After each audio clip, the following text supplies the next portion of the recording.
Voici les plus redoutables prédateurs du monde sous-marin. Les chasseurs des profondeurs. Il m'a secoué comme une poupée de chiffon.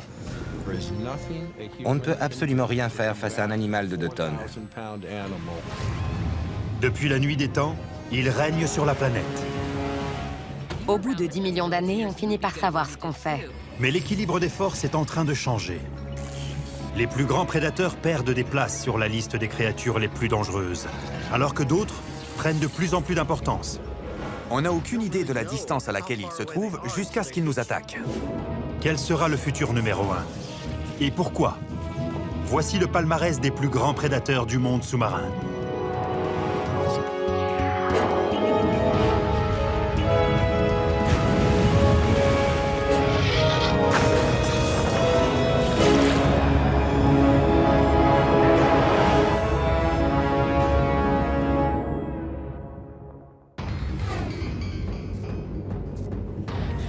Il y a 3,5 milliards d'années, les premières formes de vie sur Terre apparaissent parmi les profondeurs de l'océan. Des organismes monocellulaires évoluent en produisant de l'énergie grâce à la photosynthèse. En échange, ils produisent de l'oxygène, créant ainsi l'étincelle nécessaire à l'évolution de la vie sur Terre. Depuis des centaines de millions d'années, les abysses sont un terreau fertile pour les plus grands prédateurs de la planète. Les prédateurs marins sont beaucoup plus impressionnants que tous les prédateurs terrestres. Les espèces les plus incroyables qui vivent aujourd'hui sont presque toutes des créatures marines. Les océans regorgent de prédateurs capables de venir à bout d'un être humain en quelques secondes. Voici les 5 animaux les plus dangereux du monde sous-marin. 5 animaux dont aucune personne sensée ne souhaiterait croiser la route.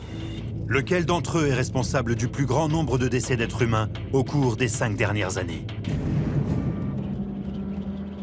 Les gens ont toujours eu peur des grosses bêtes qui vivent dans l'océan. Et les grosses bêtes se développent dans l'océan. Parce que lorsqu'un prédateur prend le contrôle d'un espace défini, il est capable de si bien l'exploiter qu'il devient énorme. Et un des moyens de contrôler cet espace est de développer des dents. Dans le passé, beaucoup de prédateurs utilisaient leur supériorité physique, ainsi que leurs mâchoires capables de broyer les os pour tuer leur proie. Et aujourd'hui, rien n'a changé. Il vient dans ma direction. S'il y a bien des animaux avec lesquels je n'irai pas nager, ce sont les orques. Ce sont des créatures terrifiantes. La créature qui arrive en 5e position sur la liste des prédateurs sous-marins les plus dangereux pour l'homme est l'orque, également connue sous le nom de baleine tueuse. Pouvant peser jusqu'à 6 tonnes et atteindre 9 mètres de long, ces mammifères marins sont d'ultimes prédateurs qui dominent la chaîne alimentaire. Elles appartiennent au sous-ordre des baleines qu'on appelle les cétacés à dents. Ces féroces chasseurs sont dotés d'énormes mâchoires et de dents incurvées vers l'arrière.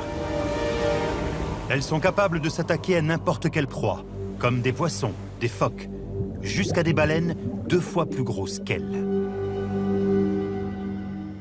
Les orques sont les grands mammifères les plus largement répartis sur la planète. Elles peuvent aller où elles veulent.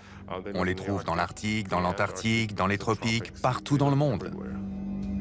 En Antarctique, elles ont mis au point une façon astucieuse de déloger les phoques des blocs de glace. Et pour ça, elles travaillent en équipe. Elles possèdent une structure familiale très complexe. Elles communiquent entre elles lorsqu'elles chassent ou qu'elles plongent. Il est arrivé que des baleines mettent à profit leur intelligence et leur technique de chasse très élaborée pour s'attaquer à des êtres humains. Dans la petite ville côtière de Falmouth, en Angleterre, au musée local de la mer, 3 frères contemplent le minuscule canot qui leur a sauvé la vie. Tu te souviens comment il s'est brisé? C'est un dur rappel d'une confrontation brutale avec un groupe d'orques. En 1968, leur père, Dougal Robertson, vétéran de la marine, est un fermier peu fortuné de la campagne britannique. Douglas, l'aîné de ses fils, a 14 ans, tandis que Sandy et Neil, les 2 jumeaux, en ont 9. On n'avait aucune idée de ce que pouvait être la vie en mer, et notre père nous disait que pour lui, c'était sa deuxième nature. Et un jour, je me souviens que Neil a dit « Comme papa est un marin, pourquoi est-ce qu'on ne partirait pas naviguer autour du monde ?»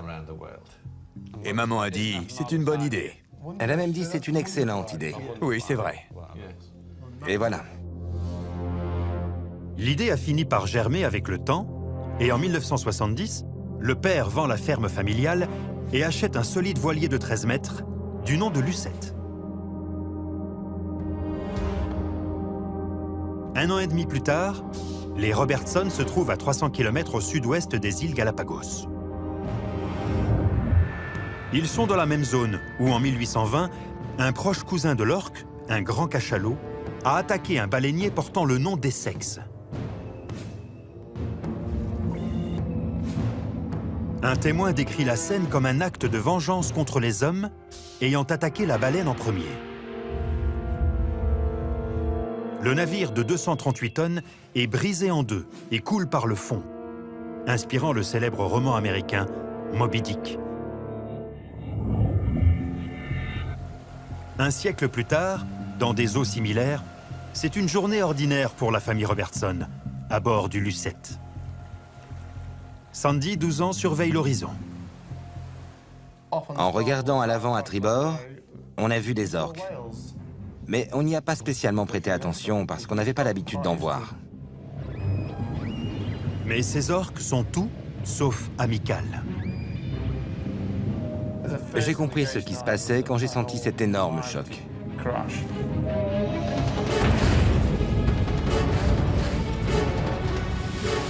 Bang, bang, bang. C'est comme ça qu'elles ont attaqué. Et elles ont frappé si fort que ça a littéralement décollé le bateau de l'eau d'une trentaine de centimètres. Une orque de 6 tonnes, se déplaçant à la vitesse de 24 km/h, peut produire un impact équivalent à celui d'une boule de démolition. Ma tasse de thé a décollé de la table. Comme ça. Et puis elle est retombée. Et quand j'ai regardé sur le côté du bateau, j'ai vu une orque énorme. Et j'ai compris qu'il s'agissait d'une attaque, à cause des dégâts qu'elles avaient faits. Il y avait un gros trou dans le bateau. Mon père avait de l'eau jusqu'aux genoux et il nous a dit d'abandonner le bateau. Et je lui ai dit « Oui, mais pour aller où ?»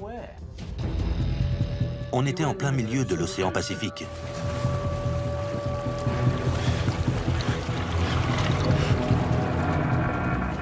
Les Robertson regardent couler leur voilier sous la surface, en attendant que les orques reviennent à la charge.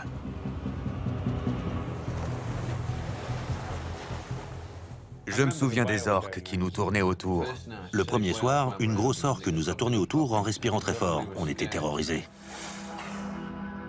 Les orques sont connus pour tourner autour de leur proie avant de les attaquer. On pensait que c'était la fin et que l'orque allait revenir. Mais au lieu de ça, au petit matin, les orques avaient toutes disparu. La question qui se pose est: pour quelles raisons ont-elles attaqué le Lucette? Était-ce un geste de colère, comme celui du cachalot qui aurait coulé l'Essex plus d'un siècle auparavant? Ou alors ont-elles seulement confondu le bateau avec une proie? L'explication réside certainement dans la façon dont les orques chassent leurs victimes. Le scientifique Peter Tayak a enregistré les sons les plus subtils émis par leur sonar. Les orques émettent une onde sonore sous la forme d'un clic qui se réfléchit sur tout ce qui se trouve devant elles. Le faisceau du sonar de toutes les baleines à dents est très concentré, comme celui d'une lampe torche. Il a un angle de 6 degrés. Et c'est comme ça que les orques scrutent les environs à la recherche d'une proie, jusqu'à ce que l'une d'elles passe dans leur faisceau. Les orques ont un sens de l'ouïe très développé, à l'instar de tous les mammifères. Cependant, pour s'adapter au milieu marin, celui-ci a évolué à la manière d'un sonar, que l'on appelle écholocation. Ces animaux analysent l'écho grâce à leur cerveau qui leur indique s'ils ont affaire à un mulet ou à un phoque.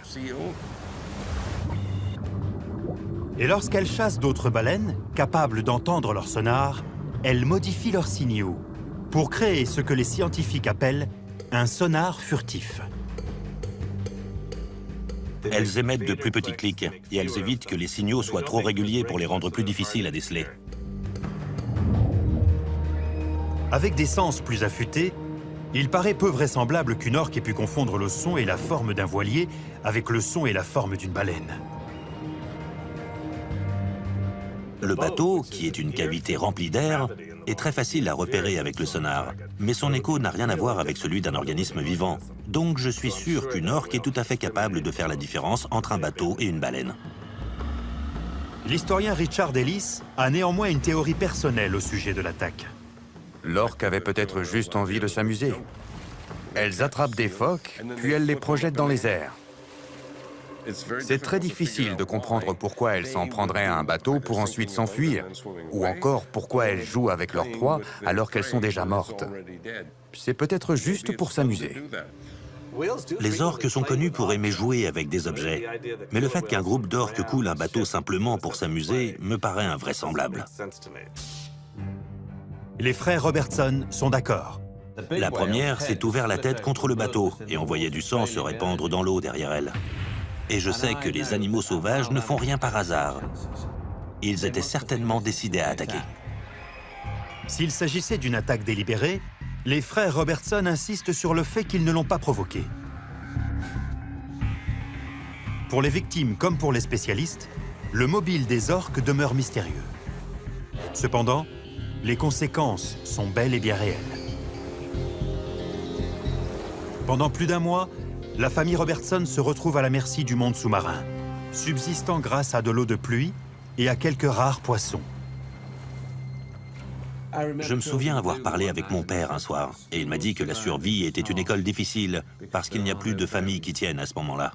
Et c'est vrai. Au 38e jour, ils sont enfin repérés et sauvés par un chalutier japonais. Ils ont survécu à l'attaque d'un des prédateurs les plus puissants de la planète. Au cours des 5 dernières années, 5 attaques d'orques ont été recensées sur des êtres humains. La quasi-totalité d'entre elles ayant eu lieu avec des animaux en captivité et seulement une ayant été mortelle.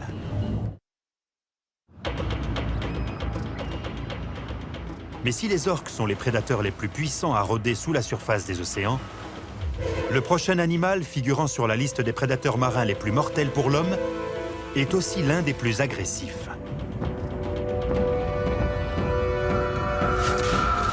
Le numéro 4 est l'encornet géant. Quand je vois un encornet géant surgir vers moi depuis les profondeurs, je ressens toujours la même chose. C'est comme un mélange de peur, d'effroi et de respect. Les encornets géants sont de véritables extraterrestres. Mesurant près de 2 mètres de long et pouvant peser plus de 50 kilos, le rayon d'action des encornets géants s'est étendu depuis les côtes chiliennes jusqu'à Baja, en Californie. Les pêcheurs mexicains l'appellent El Diablo Rojo, le diable rouge. Il n'existe pas de fossiles de ces animaux parce qu'ils sont invertébrés. Mais d'après certains témoignages historiques, on sait que les encornets géants étaient aussi gros et aussi agressifs dans le passé qu'ils le sont aujourd'hui. L'explorateur sous-marin Scott Cassell est une des rares personnes à avoir filmé l'étonnante technique de chasse de ce prédateur, pour le moins atypique.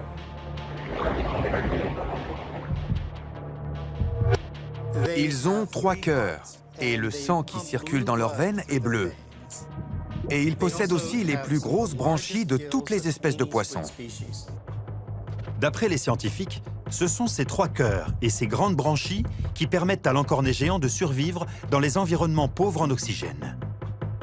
Cela signifie qu'ils peuvent chasser dans des profondeurs extrêmes, inaccessibles à d'autres prédateurs. Les encornets peuvent remonter à la surface depuis 600 mètres de fond, ce qui fait une différence de pression de 60 kg par centimètre carré. Et ils encaissent des variations de température de 40 degrés sans aucun problème. Dès qu'ils s'approprient un nouveau territoire, ils dévorent tout sur leur passage. Ils mangent de tout. Un encornet géant avale près de 10 tonnes de poissons au cours de sa vie. C'est énorme. Au début de ses recherches, Scott découvre qu'ils ne choisissent pas seulement leur proie au hasard, mais qu'ils font preuve d'une certaine provocation avant d'attaquer.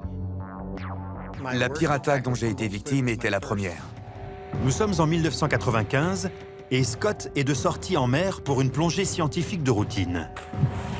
Quand je suis entré dans l'eau, j'ai commencé à observer un encornet et j'étais aux anges. C'était la consécration de toute une vie de labeur. J'avais enfin la chance de voir un encornet géant. Scott est tout de suite hypnotisé par cet animal. Leurs yeux sont développés comme ceux d'un être humain. Et lorsqu'ils vous regardent, vous vous sentez désemparé à cause de la façon dont ils vous scrutent. Mais c'est tout ce que cette créature possède d'humain. Scott observe l'encornet lui offrir un véritable spectacle lumineux. Ils peuvent passer du rouge au blanc à une vitesse incroyable. Le rouge foncé est la première couleur à disparaître dans l'eau de mer. Et ils sont capables de devenir invisibles instantanément. L'encornet géant change rapidement de couleur grâce à des cellules spécifiques. D'après les experts, cet effet stroboscopique est un moyen très efficace de communiquer. L'effet stroboscopique est là pour détourner votre attention. Pendant ce temps-là, un autre encornet vous attaque par derrière. Mais à ce moment-là, Scott n'a aucune idée de ce qui se passe autour de lui. Pendant que je filmais, j'étais tellement fasciné par cet effet stroboscopique que j'ai consacré toute mon attention sur un seul animal. Mais j'étais encerclé par tout un groupe d'autres encornets. Et là, j'ai vu bouger quelque chose. J'ai reçu un coup si violent au visage que la caméra m'a brisé le nez. L'encornet le serre avec ses tentacules. La puissance de ses bras est vraiment surprenante. On a l'impression d'être maintenu par un câble en acier. Il ne s'agit que d'un invertébré, mais lorsqu'il vous attrape avec ses 30 ou 40 000 dents situées sur ses ventouses, il n'y a aucun moyen de s'échapper. Ensuite, il m'a emmené à plus de 15 mètres de fond et mon tympan droit a éclaté. Puis l'encornet le relâche aussi rapidement qu'il l'avait attaqué et s'en va. Scott remonte enfin à la surface. Il a survécu à ce qui pourrait être une attaque mortelle. Depuis ce jour-là, je plonge attaché à un câble pour les empêcher de m'entraîner vers le fond et je porte aussi une armure. Mais même avec une cotte de maille, ils peuvent vous briser le poignet et c'est pour ça que je porte même des protège-poignets. L'expérience qu'a vécue Scott n'est pas un cas isolé. Les pêcheurs des environs ont eux aussi eu affaire au diable rouge. J'ai parlé à des témoins qui ont vu des pêcheurs mexicains se faire tuer et dévorer par des encornets géants. Leurs corps ont été tellement ravagés par les encornets que même leurs familles n'ont pas pu les identifier. Malgré seulement 2 décès attribués au cours des 5 dernières années, il est impossible de savoir combien d'attaques n'ont pas été signalées. Nous sommes aujourd'hui en présence d'un super prédateur qui vit parmi nous, et ce n'est qu'une question de temps avant que davantage de personnes ne se fassent attaquer. Les prédateurs marins tels que les orques ou les encornets géants sont capables de s'en prendre à des êtres humains. Mais les attaques restent rares. La prochaine créature est un célèbre tueur. Le numéro 3 de notre liste. Le grand requin blanc. C'est le plus grand poisson prédateur des océans, pouvant atteindre près de 6 mètres de long et peser jusqu'à 2,5 tonnes. On rencontre le grand requin blanc le long des côtes de tous les principaux océans. Les requins ont survécu à tous les plus grands processus d'extinction animale. Ça veut dire que quand les dinosaures ont disparu il y a 65 millions d'années, les requins étaient toujours là. De tous les prédateurs de notre liste, c'est de loin le plus redouté. Peter Benchley a écrit Les Dents de la mer en 1974. Et à partir de ce moment-là, tout le monde s'est mis à avoir peur des requins. Les gens ont toujours éprouvé de la fascination et de la peur pour les requins. Il y a même des récits qui remontent à Aristote et qui parlent des requins comme de véritables monstres marins. Le grand requin blanc mérite bien sa réputation. On ne peut absolument rien faire pour se battre contre un animal mesurant 5 mètres et pesant près de 2 tonnes. Ses dents sont aussi tranchantes que des couteaux à steak et il est capable de nager à plus de 60 km/h. Si un requin a décidé de vous manger, il le fera. Un grand requin blanc a attaqué un plongeur. Peu de gens ont vu ce prédateur d'aussi près que le plongeur amateur Jack Rochette. En 1964, Jack a 21 ans et il est passionné par la plongée sous-marine. Le 13 janvier, ses amis et lui décident de rejoindre un groupe de plongée pour une sortie en mer dans un spot très réputé pour la pêche au harpon. J'avais déjà croisé plusieurs grands requins blancs avant. Et il y a eu plusieurs attaques, dont une l'année précédente. Et pour moi, c'était de l'inconscience de vouloir retourner aux îles Farallon. Je m'étais déjà promis de ne jamais y retourner. Mais les amis de Jack le persuadent d'y retourner une dernière fois. On était 4 à chasser ensemble, mais les 3 autres étaient à court d'oxygène et ils sont remontés. Et moi, je suis resté pour chasser un énorme poisson. Jack se retrouve désormais seul dans l'eau. Enfin, c'est ce qu'il pense. Tout à coup, boum! J'ai reçu un grand coup. Le requin m'a saisi avec une force incroyable. Il a bondi hors de l'eau en me tenant dans sa gueule. Et il m'a secoué comme une poupée de chiffon. Mes 2 jambes étaient prises dans sa mâchoire. Il y avait du sang dans l'eau. Et tout ce que je voyais, c'était ses dents. Au cours des 10 dernières années, des scientifiques, comme le docteur Neil Hammerschlag, ont tenté d'en savoir davantage au sujet de ces insatiables prédateurs. Et même s'il étudie toutes les espèces de requins, les grands requins blancs le fascinent tout particulièrement.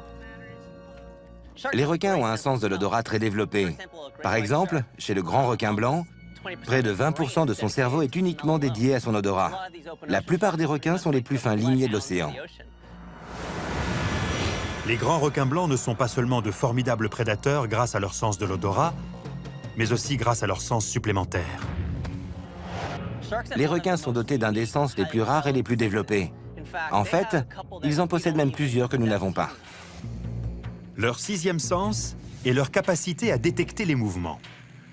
Les requins sont pourvus de capteurs de pression, constitués de vaisseaux sanguins capables de détecter les vibrations dans l'eau. Cela leur donne aussi l'étonnante possibilité de détecter les systèmes dépressionnaires pour éviter les pires conditions météo. Leur 7e sens est nommé l'électroréception. Les requins sont dotés d'organes sensoriels situés dans leur tête et qui leur permettent de détecter les courants électriques produits par les organismes vivants. Les requins sont capables de détecter des courants de 5 milliardièmes de volts. C'est comme si on essayait de tester le courant d'une batterie en plaçant les électrodes à 16 000 km l'une de l'autre. Les requins sont 5 millions de fois plus sensibles aux signaux électriques que toutes les autres espèces du règne animal. Sur ce point, ils sont absolument uniques. Tous les animaux émettent un champ d'ondes électromagnétiques, y compris les êtres humains.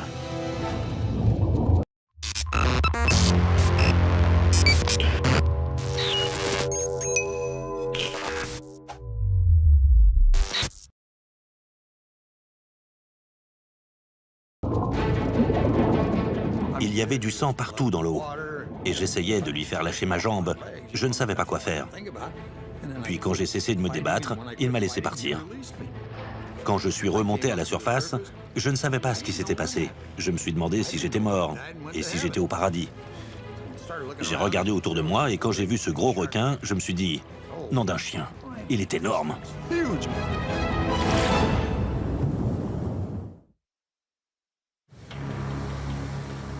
À 43 km des côtes de San Francisco, Jack Rochette, 21 ans, a été victime d'un grand requin blanc. Le numéro 3 sur la liste des prédateurs les plus mortels pour l'homme.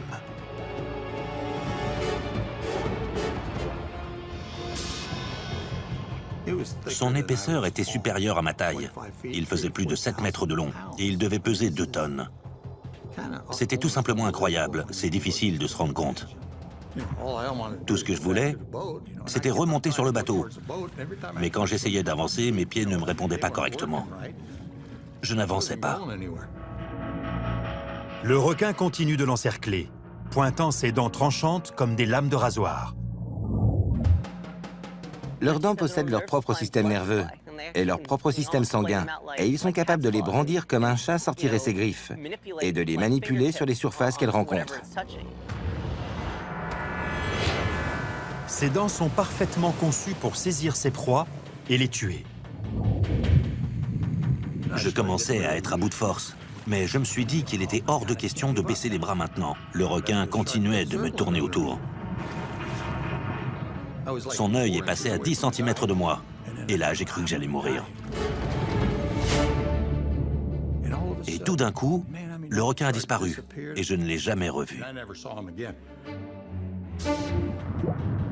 Pourquoi ce grand requin blanc est-il parti sans tuer sa victime?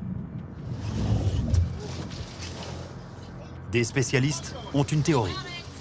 Dans 96% des cas, les requins mordent une fois et on ne les revoit plus. Si on représentait une proie potentielle, ils nous mordraient beaucoup plus fort. La première morsure des requins est souvent fatale. Et la morsure qu'ils infligent à leur proie n'a rien à voir avec celle infligée aux humains. Les grands requins blancs attaquent pour se nourrir. Et donc, pour les motiver à dépenser l'énergie nécessaire pour déplacer un corps d'une tonne dans l'eau à plus de 60 km/h, il leur faut une baleine ou un phoque. Et quand ils s'attaquent à des êtres humains, c'est uniquement par curiosité. Ils examinent les choses qui les entourent avec leurs dents. Comme nous connaissons les requins, on pense souvent que les requins nous connaissent aussi. Mais ce n'est pas forcément vrai. Vous pouvez très bien tomber sur un requin de plus de 5 mètres qui n'a jamais vu un être humain. Qu'il s'agisse d'un geste de curiosité ou d'une attaque délibérée, il inflige de profondes blessures à ses victimes. Jack est téléporté jusqu'à un hôpital de San Francisco, où il est admis d'urgence au bloc opératoire. Ils m'ont dit que j'avais perdu plus de 3 litres de sang. J'étais coupé des deux côtés de la jambe, mais l'artère n'était pas touchée. On a une artère à l'intérieur de la jambe. Et on m'a dit que si cette artère avait été coupée, je ne serais sans doute plus de ce monde. C'est un véritable miracle d'avoir survécu. Jack a eu de la chance. Mais il ne saura sans doute jamais pourquoi il a été pris pour cible par ce requin. Comment se fait-il qu'un requin soit capable de nager au milieu d'un groupe de personnes un jour sans leur faire aucun mal, et que le lendemain, le même requin puisse nager parmi un autre groupe de personnes et mordre quelqu'un? On n'en sait rien. On ne connaît pas leur motivation. La puissante morsure du requin et la nature imprévisible de ses attaques lui valent sa réputation du plus redoutable de tous les prédateurs. Mais lorsque l'on regarde les chiffres, ils ne sont pas responsables d'autant de décès que l'on pourrait le penser. Pour se faire une idée, l'année dernière, seulement 4 attaques ont été recensées dans le monde. Et ils ont une mauvaise réputation, parce qu'ils se servent de leurs dents pour examiner leur environnement. Mais ces statistiques regroupent toutes les espèces de requins. Le grand requin blanc est seulement responsable de la mort de 3 êtres humains au cours de ces 5 dernières années. C'est peu à côté du prochain prédateur de notre liste. Un tueur sanguinaire, dont la morsure est encore plus puissante. Et celui-ci semble apprécier le goût de la chair humaine. Ils mangent tout ce qui passe à leur portée. Ils ne font pas de différence entre les wallabies, les kangourous, les cochons ou même les êtres humains. Ils sont juste à la recherche de nourriture. Le numéro 2 de notre liste de prédateurs est le crocodile marin. Le plus gros reptile du monde. Il peut atteindre plus de 7 mètres de long et peser plus de 2 tonnes. Son territoire s'étend de l'Inde à l'Australie, où il a conquis sa réputation de redoutable mangeur d'hommes. Une petite fille de 8 ans a été emportée par un crocodile. Diane Curl dormait dans une tente avec son jeune bébé et son mari quand le crocodile l'a emporté. On a entendu des cris. Les crocodiles marins ont la réputation d'être particulièrement féroces et extrêmement dangereux. Personnellement, j'ai voyagé aux États-Unis. Et à côté des crocodiles marins, les alligators sont de vrais agneaux. J'ai serré mon bébé contre moi. Les rangers se sont rendus sur place. Il est impensable de se rendre au bord de l'eau au nord de l'Australie sans faire très attention à là où on met les pieds. D'après la police, la petite fille a peu de chances de s'en sortir. Les crocodiles marins possèdent une ouïe et une vue très développées. En plus d'un étrange assortiment de récepteurs situés sur leur peau, leur permettant de détecter les vibrations sous-marines les plus subtiles. Lorsqu'une proie potentielle pénètre la surface de l'eau, ces capteurs sensoriels en captent les vibrations. Alerté par la présence d'un repas éventuel, le crocodile commence par analyser sa future victime. Les crocodiles sont des animaux très routiniers. Ils peuvent chasser au même endroit pendant des jours, voire des semaines. Lorsque le crocodile a fini d'analyser les mouvements de sa victime, il décide de passer à l'action. Il glisse à la surface de l'eau sans faire de remous. Il ne laisse aucune chance à ses victimes.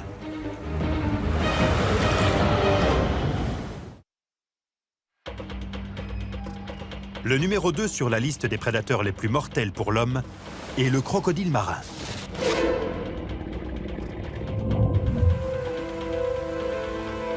Après avoir soigneusement étudié les mouvements de sa victime, ce reptile géant est prêt à passer à l'attaque. Dès qu'un animal s'approche du rivage pour boire, les crocodiles sont prêts à se propulser hors de l'eau, en majeure partie grâce à la puissance que leur fournit leur queue. La queue d'un crocodile est un énorme muscle qui génère une force et une inertie incroyables. C'est ce qui lui permet de se propulser hors de l'eau, d'attraper sa proie et de la ramener dans l'eau. Il la fait tournoyer, il l'emmène sous la surface et elle finit souvent noyée. Les mâchoires du crocodile marin sont capables de broyer les os de ses victimes, grâce à leur puissance 10 fois supérieure à celle d'un lion. Les scientifiques ont évalué la pression de leur morsure à 10 000 newtons. En quelque sorte, ça consiste à se retrouver sous un rocher d'une tonne. J'ai été mordu par des petits crocodiles environ cette taille-là, ici. L'un d'eux m'a mordu à la main, et un de mes élèves a dû faire levier avec un tournevis pour me la dégager. L'Australien spécialiste des crocodiles, Steve Irwin, a passé ces dernières années à collaborer avec Craig Franklin et une équipe de chercheurs d'un zoo australien et de l'Université du Queensland, à la recherche de crocodiles marins. Ils ont capturé des spécimens sauvages, ils les ont marqués, puis ils ont suivi leur déplacement grâce à un récepteur satellite. Les premiers résultats sont stupéfiants. Les crocodiles marins sont d'incroyables nageurs. On les a suivis pendant plus de 900 km. Les crocodiles savent exploiter les courants de surface pour se déplacer le long des côtes du nord de l'Australie, de l'Asie du Sud-Est et de l'Inde. Silencieux, intelligent et patient, le crocodile marin est l'un des prédateurs furtifs les plus redoutables. Quand je suis à côté d'un crocodile, je ne lui tourne jamais le dos. Jamais. Vu que le crocodile marin fréquente principalement des endroits très reculés, les experts estiment que beaucoup d'attaques sur des êtres humains ne seraient pas signalées. Cependant, les chiffres dont on dispose font état de 150 attaques et 50 décès chez des êtres humains au cours des 5 dernières années. Mais cet imposant crocodile marin n'est pas l'animal le plus mortel de notre liste. La palme est attribuée à un autre tueur, très différent. Un prédateur quasiment invisible. La créature numéro 1 sur notre liste des prédateurs les plus mortels du monde sous-marin est la méduse boîte. Pouvant atteindre 3 mètres de long et peser seulement moins de 2 kilos, elles tiennent leur nom de la forme cubique de leur cloche. La plus grande et la plus venimeuse espèce de méduse boîte du monde fréquente les eaux côtières de l'Australie et de la région Indo-Pacifique. Elle peut paraître insignifiante, mais malgré sa faible force physique, Elle est dotée du plus puissant venin de la planète. Elles peuvent tuer un être humain adulte en moins de 3 minutes. Aucun serpent, aucune araignée, ni aucun scorpion n'est capable d'en faire autant. La toxicité d'un venin est mesurée grâce à une échelle dont l'unité est le DL50. D'après cette échelle, le venin de la méduse boîte est 8 fois plus toxique que celui d'un scorpion. 50 fois plus toxique que celui d'un serpent à sonnette et 150 fois plus toxique que celui d'une abeille commune. Le long des plages australiennes, des panneaux préviennent les baigneurs qu'ils nagent à leurs risques et périls. Mais le territoire de ce prédateur ne se limite pas seulement au littoral. La plupart des gens pensent que, comme la plupart des méduses, les méduses boîtes se laissent dériver à la merci des courants. Mais cette espèce de méduse est complètement différente, parce qu'elles sont d'excellentes nageuses et qu'elles possèdent un sens de la vue très développé. Ces 24 yeux donnent à la méduse boîte une incroyable image de leur proie. Elles sont capables d'aller où elles veulent dans le milieu marin. Et quand on sait que ces animaux n'ont pas d'organes capables d'analyser ces images, comme un cerveau, c'est assez difficile de comprendre comment elles arrivent à s'orienter. Nous sommes au Queensland, en Australie, sur les berges du fleuve de Calliope. Les températures avoisinent les 40 degrés. Un couple d'ouvriers, Jeff Chardlow et sa femme Ruth, sont assis à l'ombre pendant que leur fille Rachel, 10 ans, et leur fils Sam, 12 ans, s'amusent au bord du fleuve. Rachel a tendance à crier beaucoup quand elle est contente. Et elle criait en jouant dans l'eau. Enfin, elle s'amusait. Et je me souviens que Jeff m'a dit que ce serait bien qu'elle arrête de crier comme ça. Parce qu'on ne sait jamais vraiment si elle s'amuse ou si elle a un problème. Comme un mauvais signe du destin, les cris de joie de Rachel se transforment en cris de souffrance. Quelque chose vient d'attraper sa jambe.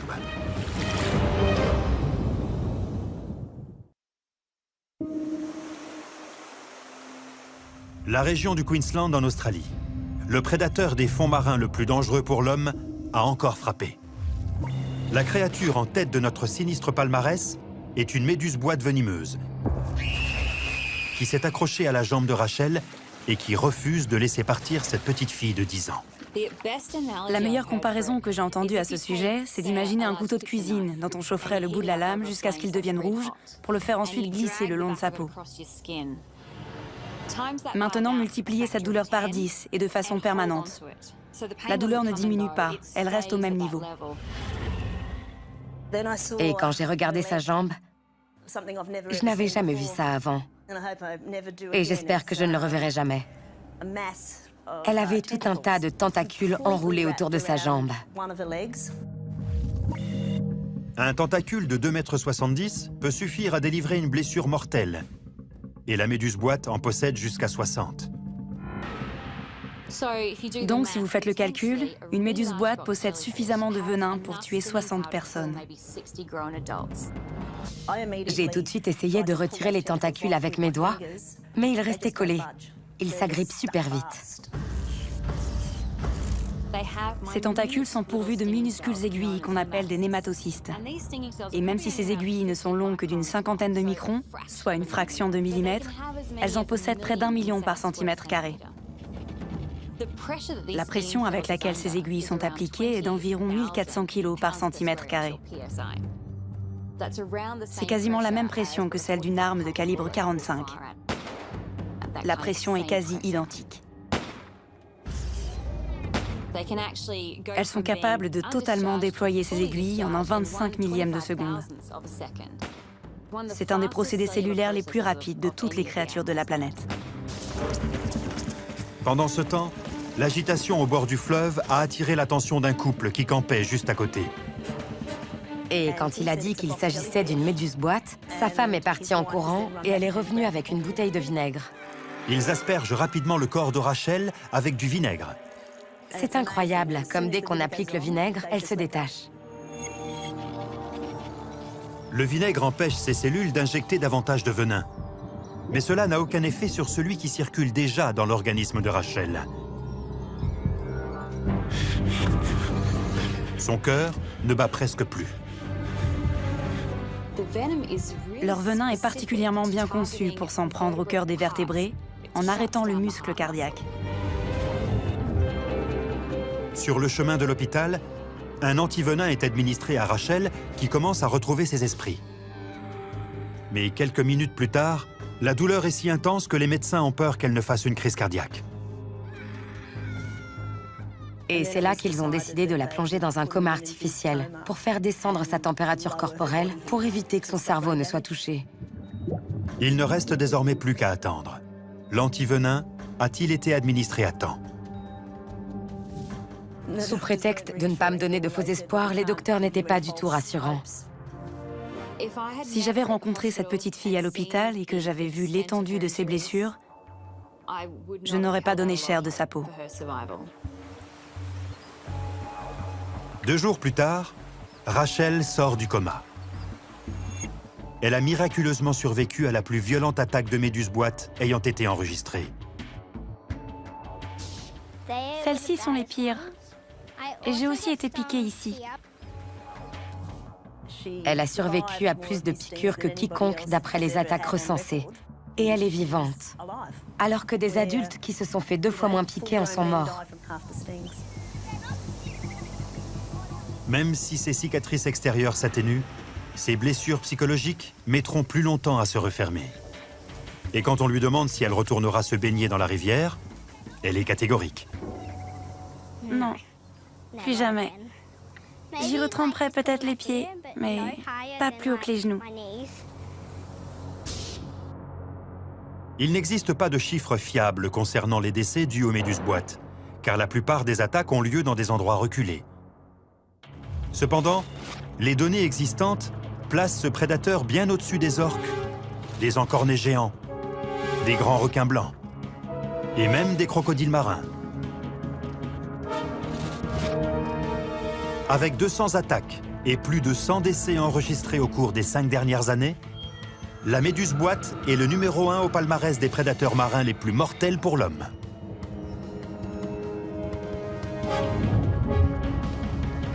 Mais le monde dans lequel nous vivons est en train de changer. Le classement que nous avons établi est valable aujourd'hui. Mais qu'en sera-t-il dans plusieurs années? Un grand nombre de spécialistes s'accordent à penser que l'équilibre des forces est en train de basculer. Si on regarde le nombre de grands prédateurs aujourd'hui, comme les baleines et les requins, on se rend compte que leur population a considérablement diminué à cause de la surpêche.